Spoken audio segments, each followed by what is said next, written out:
캠프 데이비드에서 사상 첫 단독 한미일 정상회의가 열렸습니다. 숨가쁘게 진행된 이번 회의에서 삼국 정상은 새로운 한미일 안보협력 체제를 마련했는데요. 김열수 한국군사문제연구원 안보전략실장과 관련 내용 짚어보겠습니다. 어서 오십시오. 네, 안녕하세요. 네, 한미일 정상이 다자회의가 아니라 단독 회의를 위해서 이렇게 한자리에 모였고 그 결과물을 내놨습니다. 미 대통령 별장에서 만난 만큼 그 역사적 의미도 더했다 이런 평가인데요.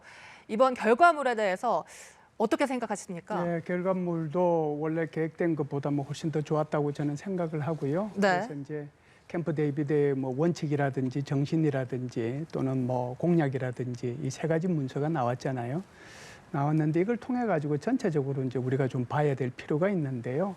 제일 중요한 것은 이번 캠프 데이비드 회담을 통해 가지고 한미일 간의 협력이 제도화되었다라고 하는데 굉장히 큰 의미가 저는 있다라고 봐요. 그래서 이제 그게 가장 큰 성과라고 보는데요. 네. 사실상 한미일의 이런 협력 관계라고 하는 것이 각국의 리더십이 바뀔 때마다 춤을 춰왔잖아요. 한일 관계도 그렇고 한미 관계도 그렇고 미일 관계도 그랬죠. 그런데 일본은 그래도 한계 정당이 계속해서 집권을 하니까 좀 덜했지만 부침이 굉장히 심했잖아요. 한미 관계만 하더라도 트럼프 대통령이 있을 때하고 지금 현재의 바이든 대통령이 있을 때하고 한미 관계가 많이 다르지 않습니까? 그런데 이번에 이제 이런 그 회담을 통해 가지고 이런 문제들을 논의할 수 있는 그런 메커니즘을 갖다가 확립을 했잖아요. 그게 정상끼리의 회담뿐만이 아니고 안보보좌관끼리의 회담, 외교부 장관끼리의 회담, 국방부 장관끼리의 회담, 그리고 재무부 장관끼리의 회담, 앞으로는 이제 상무부 장관이죠. 상무부 장관끼리의 회담도 같이 해 나가겠다. 이 말은 결국은 지금까지 출렁거려왔던 한미일의 협력이 안보뿐만이 아니고요. 협력이 이제는 굉장히 어떤 지속성을 가지고 미래 예측 가능성을 가졌다는 점에서 굉장히 큰 의미가 있고 그것이 가장 큰 성과라고 저는 봅니다. 네, 기대한 것보다 더 큰 성과가 있었다. 네. 네, 알겠습니다. 또 한미일 정상은 3건의 결과 문서를 채택을 했습니다. 이렇게 특히 3자 협의에 대한 공약이란 제목의 문건을 통해서 안보 등의 위협 또는 위기가 발생할 경우 정보를 공유하고 대응 조치를 협의한다. 이런 내용이 담겨서 눈길을 끄는데 삼국 관계가 좀 새로운 차원으로 격상된 것 같거든요. 네, 그렇죠. 지금 이제 그 문건을 좀 정확하게 이해할 필요가 있는데요. 지금 이제 말씀하신 이 부분은 소위 말하는 정신이라고 하는 그 캠프 데이비드 정신에도 요 문단이 들어 있고요. 네. 또 이제 그러니까 공약 문건에도 따로 이제 이 내용이 들어 있거든요. 똑같은 내용이 들어 있습니다. 들어 있는데 이것이 왜 양쪽에 들어가 있는지도 이제 생각을 해봐야 되고 그 내용이 가지고 있는 의미가 무엇인지도 생각을 해봐야 돼요. 그래서 보면 삼국의 세 나라의 어떤 이익이나 안보에 대한 도발이나 도전이나 위협이 생길 경우에 세 나라는 적극 이제 협의한다는 거거든요. 그래서 협의를 통해 가지고 정보를 공유하고 그 이제 메시지를 이제 발송을 해야 되니까 메시지 발송할 때 이것을 좀 조율하고 대응 조치도 해야 되잖아요. 그것을 이제 조율해 나가겠다. 만일에 이제 북한에 무슨 이제 도발이 생겼을 경우에 이것도 이제 어떻게 보면은 세 나라의 안보 위협에 해당이 되는 거잖아요. 여기에 대해서 이제 서로 이런 과정을 거쳐가지고 해 나가겠다고 하는 거거든요. 그런 차원에서 굉장히 의미 있는 한 단계 더 발전된 거라고 볼 수 있는데요. 네. 사람들이 이제 이렇게 가끔씩 오해를 해요. 그러면은 이게 저기 대만에 있는 것도 이제 대만 문제도 이제 그러는 거 아니냐. 네. 그래서 이 부분에 대해서는 제가 좀 전에도 말씀을 드렸다시피 이것이 정신에도 한 문단이 그대로 들어있고 그다음에 공약에도 한 문단이 들어있으면서 네. 그 공약에 들어있는 두 번째 문단을 좀 유의있게 봐야 되는데 왜 그러냐면 네. 이런 공약이라고 하더라도 이 공약이 미일 안보조약이나 한미 안보조약을 대체하는 게 아니다. 그리고 새로운 권리나 의무를 창출하는 것도 아니다. 그러니까 반드시 해야 된다는 건 아니죠. 그래서 이 문제에 대해서는 굉장히 아마 우리 한국 정부가 이런 문건을 내는데 혹시 오해가 있을까 봐서 다시 이제 이게 조율 작업을 하지 않았는가. 예를 들어서 협의할 의무, 듀티라고 표현하는 거하고 네. 이제 협의해야 될 이제 공약, 커미트먼트라고 하는 게 굉장한 차이가 있거든요. 의무와 공약은 다르다. 그렇죠. 의무와 공약은 다르다. 그래서 이제 마지막 문단에 그런 내용이 따로 들어간 거죠. 이것이 새로운 권리나 새로운 의무를 창출하는 건 아니다. 그러니까 필요 없는 경우는 안 해도 된다는 그런 의미죠. 그래서 이것은 두 개를 좀 구분해서 우리가 받아들이는 것이 좋겠다 이렇게 생각을 합니다. 네, 또 한미일 매년 정상회의를 열고 또 군사훈련도 정례화하기로 했거든요. 네. 이런 것들도 보면 그동안 한미일 안보 협력에서 최고 수준으로 끌어올렸다 이런 평가도 나옵니다. 네, 그렇죠. 이제 제일 중요한 것은 이번에도 역시 이제 북한의 핵미사일 위협에 세 나라가 어떻게 대응할 것이냐 하는 거잖아요. 여기에 대해서 이제 몇 가지 이제 나온 게 있는데 그 첫 번째가 바로 북한의 핵미사일, 그러니까 핵 보유국이 되는 것은 절대로 인정할 수가 없다라고 하는 거고, 대화는 항상 열려 있으니까 대화에 나와라, 아무런 조건이 없다라고 얘기하는 거고, 세 번째는 이제 그럼에도 불구하고 북한의 미사일이 이렇게 날아올 경우에 여기에 대해서 사실상 조기 경보를 서로가 해야 되고 정보를 공유해야 되는데 이것이 이제 시스템이 구축이 안 돼 있었거든요. 네. 한미 간에는 구축이 돼 있고 미일 간에는 구축이 돼 있지만 한미일 간에는 구축이 안 돼 있는데, 여기 이제 그 오늘 발표한 내용에도 보면은 8월 중순에 이미 시험을 한번 했다라고 그렇게 나와 있어요. 그래서 한미일이 어느 정도 구축을 해서 시험까지 한 상태고 올해 연말까지 이걸 마무리하겠다라고 그랬거든요. 그렇게 되면은 한미일이 북한이 날아오는 미사일에 대해서 실시간 정보 공유, 추적, 탐지까지 할 수 있지 않겠냐라고 보고요. 그리고 이제 한미일이 여기에 대해서 정례적으로 훈련을 해 나가겠다. 그러면은 탐지와 추적 훈련뿐만 아니라 요격 훈련도 할 수 있다는 거거든요. 그리고 이제 한 단계 더 높은 이런 그 미사일 방어도 해 나가겠다. 그런 이제 내용들이 다 포함이 돼 있기 때문에 북한의 핵 미사일 위협에 대한 한층 더 공고한 그런 한미일의 협력 의지를 나타냈다 이렇게 볼 수가 있습니다. 네, 이렇게 한미일 관계에 새로운 장을 열면서 일각에서는 나토와 견주는 해석도 나옵니다. 그러니까 한미일 이 인도태평양에서의 핵심 협력체가 군사동맹으로까지 나아가지 않을까 중국 쪽에서는 그렇게 바라보고 있거든요. 이에 대한 견해는 어떠십니까? 예, 중국의 이제 외교부에서 발표하는 거하고 중국의 관변단체에서 이렇게 발표하는 내용은 조금 달라요. 물론 이제 중국의 외교부도 근본적으로는 예를 들어서 이런 이제 뭐 새 나라의 협력이라든지 이런 협의체라든지 하는 것이 다른 나라의 전략적 이익을 훼손해서는 안 된다. 그리고 이런 그 소집단 모임하는 것에 대해서 반대한다. 이 정도로 이제 얘기를 하는데 네. 지금 말씀하신 것처럼 관변단체에서는 이것보다 훨씬 더 심하죠. 한국이 이런 흙탕물에 끼어들어서는 안 된다라고 네. 한다든지, 그렇지 않으면은 이게 뭐 동아시아의 나토가 되는 게 아니냐 이런 식으로 이제 비판을 하는데요. 분명히 좀 구분해야 될 것은 네. 나토라고 하는 거하고 지금 여기서 얘기하고 있는 세 나라의 뭐 협력, 사실상 안보뿐만이 있는 건 네, 안보, 아니잖아요. 경제 분야도 있고 나머지 이제 글로벌 이슈에 해당되는 모든 것을 다 협력하겠다라고 하는 건데, 네. 그럼에도 불구하고 이제 안보 분야의 협력과 이 나토를 비교해 보면 나토는 군사 동맹이잖아요. 그렇죠. 군사 동맹이기 때문에 한 나라가 침략을 받으면 적극적으로 여기에 군사적으로 지원해주고 대응해야 되는 거예요.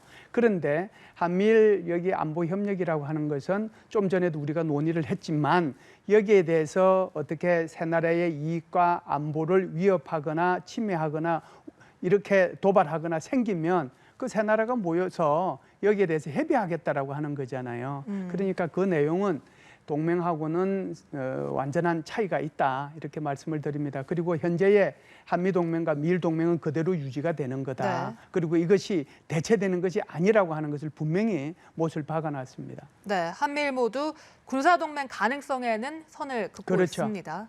네.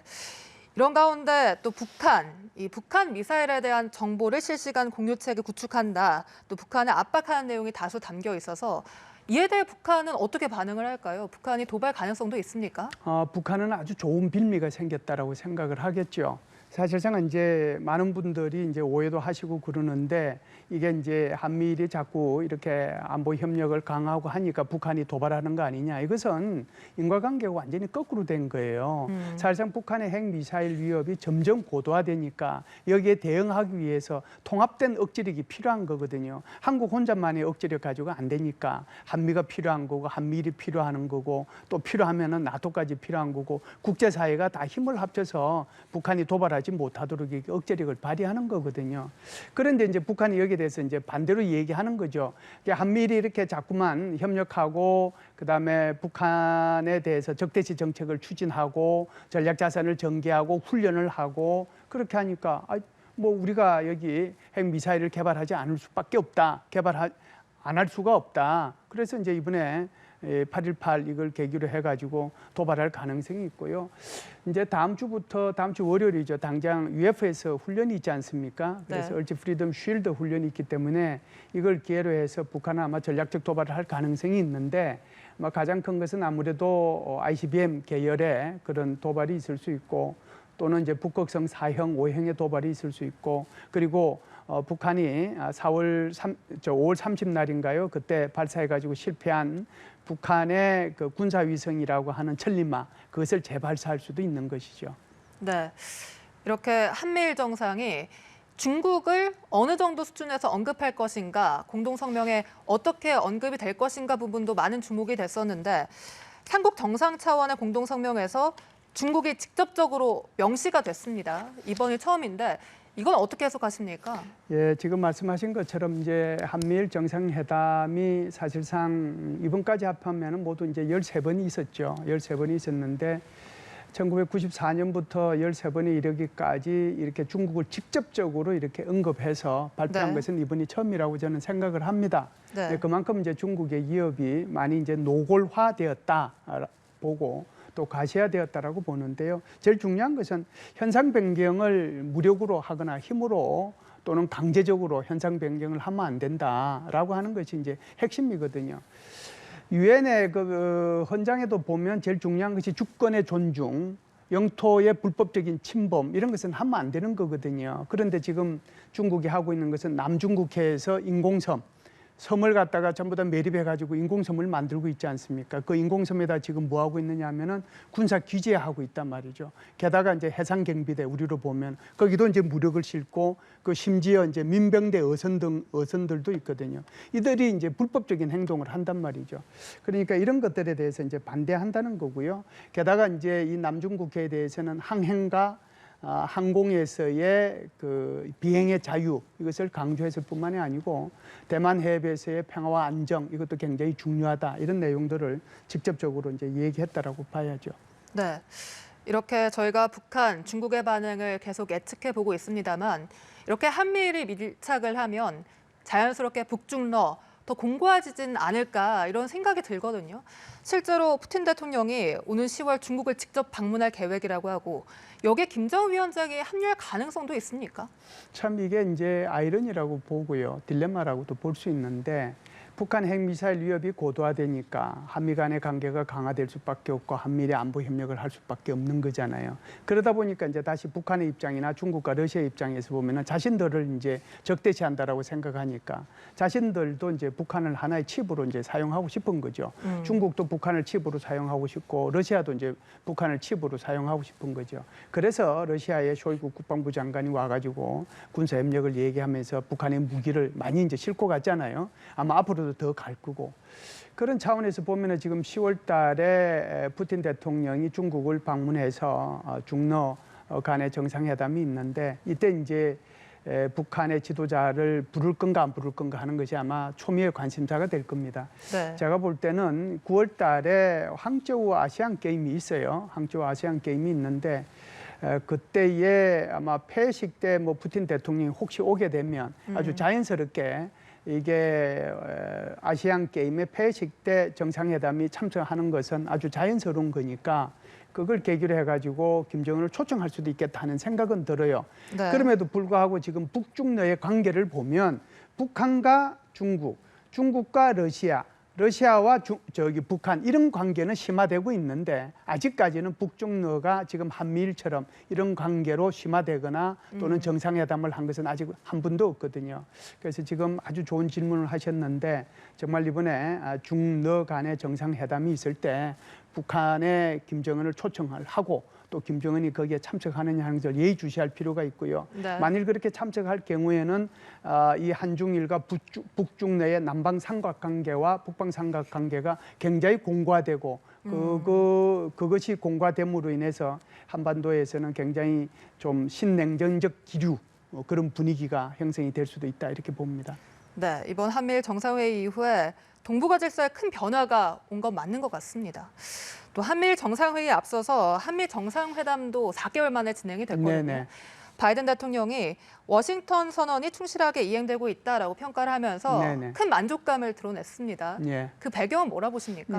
핵기획 그룹이라고 하는 것이 이제 그 헤비 그룹이죠. NCG, 네. 뉴클리어 컨설테이티브 그룹이라고 하는 것이 7월 18일 날 출범했잖아요. 네, 핵 협의 그룹. 그렇죠. 그러니까 딱 한 달 됐죠. 그래서 워싱턴 선언에서 핵 협의 그룹을 창설한다라고 했는데 그게 이제 창설이 된 거고요. 그것뿐만 아니고 워싱턴 선언에서 얘기했던 것이 전략 자산의 전개잖아요. 그래서 B-52도 오고 SSBN, SSGN 소위 말해서 탄도미사일을 탑재한 핵 추진 잠수함 그리고 전략 무기를 탑재한 핵 추진 잠수함도 부산을 다 방문을 했거든요. 그래서 미국의 확장 억제 공약이 충실히 진행이 되고 있다. 여기에 대해서 이제 서로 공감을 표시를 했고요. 두 번째는 사실상 북한의 핵 미사일 위협이 이렇게 계속 고도화되고 있는 것은 불법 자금이 여기에 투입이 된다는 거죠. 그래서 그 불법 자금이 어디서 나오느냐? 바로 북한이 해킹, 사이버를 통해 가지고 그런 암호화폐들을 통해 가지고 이걸 가지고 이제 사용을 한다. 두 번째는 또 북한이 노동자들을 외국에 송출하지 못하도록 돼 있는데 유엔 안전보장이사의 결의에 따라서 거기에 의한 불법 자금이 들어가지고 결국 그것이 핵 미사일 위협에 사용이 되고 있다. 여기에 대한 이제 차단을 해야 되겠다라고 이제 서로 이해를 했고요. 그리고 이제 세 번째는 북한의 인권 문제가 사실상 유엔 안전보장이사에 그렇게 이제 올려가지고 한번 공개 토론을 하고 싶어도 여태껏 못했거든요. 6년 전에 한번 했어요. 그래서 6년 만에 이번에 북한의 인권 문제가 유엔 안보리에서 논의됐다라고 하는 그 사실에 대해서 두 분이 만족을 표했고요. 마지막으로는 역시 이제 이 경제 안보하고 기술 안보 문제 또는 기술 협력 문제 여기에 대해서 서로 협력해 나가기로 했다. 그래서 한미 관계도 점점 더 발전되고 있다 이렇게 볼 수가 있죠. 네, 이 한일 양자회담의 결과도 짚어보죠. 네. 후쿠시마 오염수 문제는 공식 의제에 오르진 않았습니다만 기자회견에서 질문으로 등장을 했습니다. 윤 대통령이 질문에 대한 답변으로 과학에 기반한 투명한 과정을 통해서 처리돼야 한다 이렇게 언급을 했는데 이제 내일 기시다 총리가 후쿠시마를 방문을 한다는 소식도 들려오고 또 22일에 오염수 방류 시기를 결정할 거다 이런 현지 보도도 나오고 있어서 앞으로 이에 대한 전망은 어떻습니까? 사실상 이제 후쿠시마 오염수 문제는 그 한미일 그 정상회담이나 또는 한일 정상회담의 의제는 아니었죠. 그래서 네. 대통령께서도 기자회견을 하면서 여기에 대해서 분명히 이제 선은 그었습니다. 그러면서도 이제 사실상 두 가지 말씀을 이제 크게 하셨다라고 보는데 하나는 그 IAEA라고 하는 국제 공신력이 있는 그 국제 원자력 기구가 한 그런 것에 대한 신뢰를 가진다. 그럼에도 불구하고 이게 조금 더 투명해질 필요가 있다라고 말씀을 하셨거든요. 사실상 지난 5월 달에 기시다 총리가 한국을 방문했을 때 대통령께서 세 가지 조건을 얘기를 했어요. 첫 번째 네. 조건이 뭐냐면 후쿠시마 오염수 모니터링 정보 실시간 공유한다. 두 번째는 오염수 방사성 물질 농도 기준치를 초과하면 즉시 방류를 중단해라. 세 번째가 이제 방류 점검 과정에 국내 전문가 참여를 요청을 했는데 첫 번째하고 두 번째는 거의 해결이 됐어요. 문제는 지금 투명성과 관련돼서 대통령께서 말씀하신 이런 방류 과정에서의 훨씬 더 투명성이 유지되려면 한국의 전문가뿐만 아니라 전 세계의 그래도 전문가들이 좀 참여해서 그것이 투명하게 이루어질 수 있도록 요구한다라고 말씀하신 거거든요. 그래서 이 부분을 이제 일본의 이제 몫으로 남아져 있는데 방류할 때 얼마만큼 투명성 있게 할지 여기서 아마 일본의 몫이라고 보는데 이것을 이제 유심히 좀 살펴볼 필요는 있다라고 봅니다. 네, 알겠습니다. 지금까지 김열수 한국군사문제연구원 안보전략실장과 이야기 나눠봤습니다. 오늘 말씀 고맙습니다. 감사합니다.